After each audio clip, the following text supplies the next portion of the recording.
Hello guys, what's up? So in this quick video I'm going to show you how you can get this unicorn filter on Snapchat. So this is the filter. You can tap on the screen to change the color. Okay, so let me remove this first.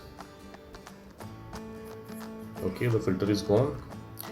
To get this filter on Snapchat, what you can do, you can visit this website. Link to this website I'll give in the description box below. So here in this website you will see the snapcode for this filter. If you are browsing this website in your laptop or PC, you can scan the snapcode with your Snapchat mobile app, and if you are browsing this website in your mobile, just tap on the snapcode and open it with Snapchat.